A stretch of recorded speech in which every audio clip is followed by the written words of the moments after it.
Hey kids, and welcome to the Styles Rumble Rigging and Harmony Guide to Rigging. Yes! Today is part 4 of the arms. It's the very last arm video, I promise. If I have to show you anything else that has to do with these joints, or if I come up with any new solutions, I will use a leg or something that is not an arm, because we're just sick of looking at them.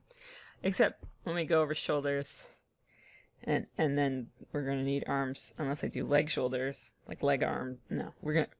Okay, so there's going to be more arms. So I've recorded this on a couple different days. The blanket is going to pop or something like that. Just pretend you didn't see that. Pretend I got this all in one take and there was no editing involved. And then I'm doing a really good job. Okay, thanks.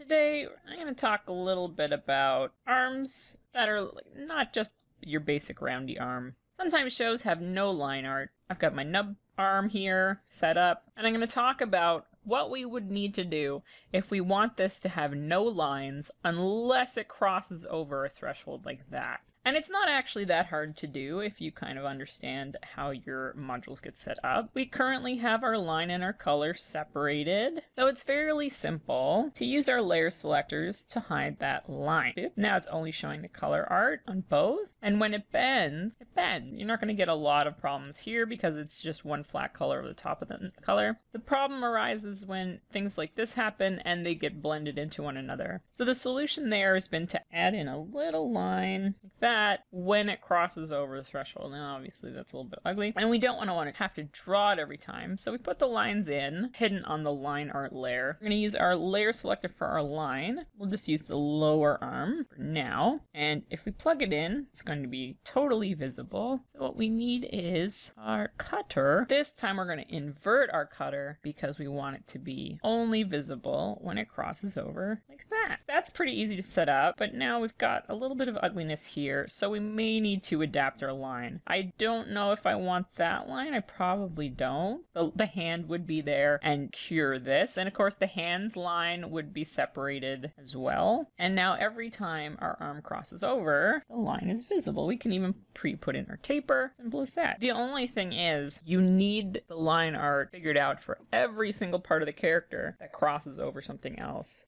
This is a still from the show Wildcrats, and if you watch that show, this is actually where I learned how to deal with a lot of these line-free character designs, because this show doesn't have any exterior lines at all, and they had to do this octopus. I didn't rig on this show, just to be clear. I was doing compositing and effects, but while I was there, I was able to open up all these character rigs and see how they put them together, and this octopus has line art. When the particular arm that's in front crosses over another arm, then the lines show up, but not if it's crossing over when it's behind. I can only imagine it was a slow building process of each tentacle being built up one after the other, and then figuring out where everything needed to be. But that's a good show to look at if you want to explore how shows with no line art work. I just think they did a terrific job. This is to the characters Zach and Aviva. Again, you can see here the hand has line art for clarification, but not on the outside. When her arm overlaps her jacket, it has a line, but when it's not, it doesn't. There, yellow's overlapping yellow, so it has a line. Then this guy has white lines because he has black outfit, but only when things are crossing over. Here, the legs, again, just where this leg crosses, the line appears, and it's a good one to take a peek at if you're interested in how a show like that would work. Samurai Jack is another one that's really good if you want to look at how to explore that sort of idea. So here it's got almost like a shadow of a line, and here they've got a line clarify this area from this, but then the exterior doesn't have any lines. So this is another one. Of course, the original Samurai Jack was done classically, but it still shows the type of thing that you'd be looking for if you were working on a show with no line art. They're really beautifully done. So this is another style. This is Clone High. They often go for these very, very sharp angles with their elbows. Here they've got a bit of a rounded elbow, but for the most part, they try and get these really striking angles in their drawings, which looks really cool. This is something that is more difficult to rig than a roundy elbow. Like this is very easy to get because you can use the circle. So we can look at trying to set that sort of thing up. The simplest solution, and honestly my favorite with these corner arms, is this. One peg, when drawing. We can set up our pivot point so that it turns all nice at the shoulder. And if we need another arm, we just draw another arm. Go. So we've got a drawing substitution of a bent arm. Bloop. And now you got your arms bent. Fantastic. I like that solution. It's fast. I mean, it gets the job done. What more you want? You can separate this lower arm onto another layer. Oop, put it here. Give it its very own pivot point. If we put it in the center, we're going to have to patch this part up. If I was redrawing, I'd just extend these. And you might have to do a little bit fiddling around while you're animating, but maybe a little less than if it's in one piece. Oop. If we move the pivot point over to this corner, you're going to get a little bit of a cleaner corner, but then this is going to overlap here. So I've gone into a long-winded piece about how you can automate that. I'm just going to tack that at the end. I'll let you know when that's coming up, and you could just leave if you don't want to watch the boring stuff. If you're drawing one element, is very convenient just because you just need to redraw in one layer. The added benefits to having a second layer with the lower arm is if you only need to move it a little bit, then it's going to be less work. And that's kind of a 50-50 split on that one. Next up, we can start playing with deformers. Animators love deformers. And in this case, I think having the lower arm on a different layer would be beneficial. Throw in a little envelope deformer, just go around the exterior. This way, the animators can do it in a very similar way to that I was just doing it. They bend the elbow like this, but they have the option to extend the lines like that.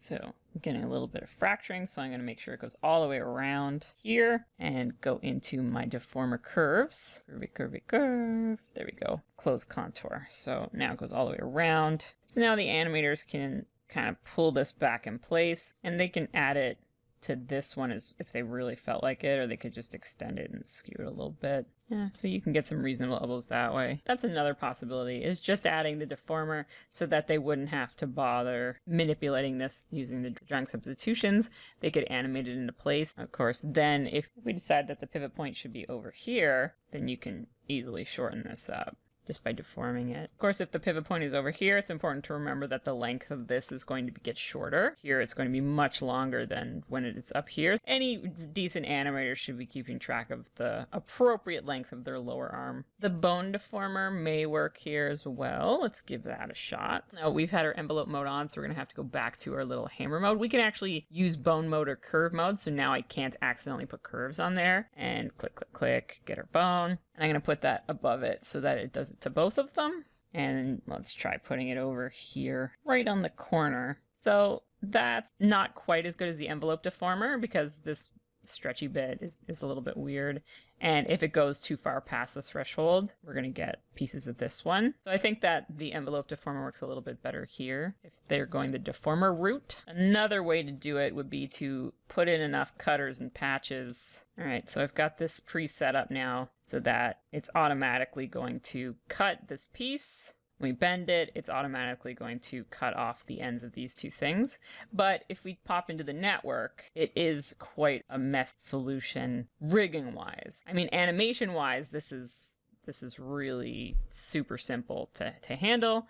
It can be skewed and squashed whichever way they need it to. Using the translate tools, they could still go in and use their envelope deformer. Boop.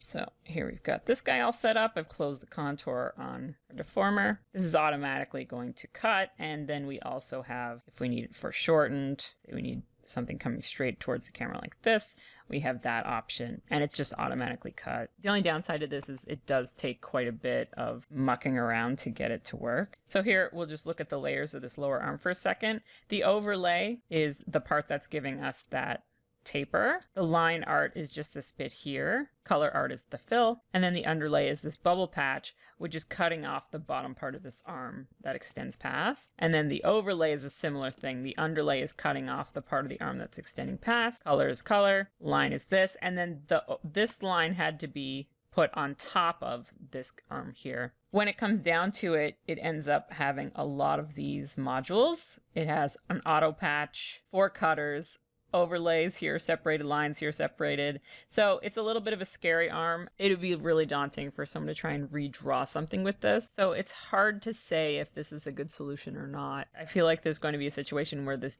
can't do something and then the animator is going to have to redraw an arm and they're going to be assaulted by this thing because it's so difficult to add drawings to this. But from just playing around with it, I feel like it can do a lot of what would be needed. And of course they could add more deformers to that one if they wanted to. So I'll play the actual process of this nightmare. I hadn't figured it out before I started, so it's a little bit of a problem-solving game. So if you want to see my sort of problem-solving process of figuring out a complex shape, then carry on watching. And if not, you know, just share with your friends. Tell all your friends to come here and view my videos, because if I know you guys are watching, I'll keep making them. And if you're not watching, then I'll go play StarCraft too in Silver League, because we're so good. So I'm just going to rebuild the arm that I've done here, because I rewatched the version of me doing this, and I don't even understand what I was doing. I was just kind of talking the whole time I was making it, and it didn't really make a lot of sense. Here I've got the upper arm on its own drawing, lower arm on its own drawing. In this case, I decided to put my pivot point on the corner, just so that I got my easy corner. And it causes a little bit more problems here, so that way you see a little bit more of my problem-solving process. The first thing I do is bend my elbow like this, and I think, okay, where am I going to start this? For now, I think I'm going to make it so this line goes over top of the lower arm, while this one stays behind the lower arm. So I'm going to need my layer selectors, boop, and I'm going to create an overlay like this of that line. I've already got my line and my color art separated. That's kind of a standard first step I take whenever I'm doing limbs or something like that. If I know I'm going to be cutting it up 2 million pieces, that just makes it a little easier. So I want this arm to be on top. I'll cut it and paste it, and now it's over top of this lower arm. That looks okay.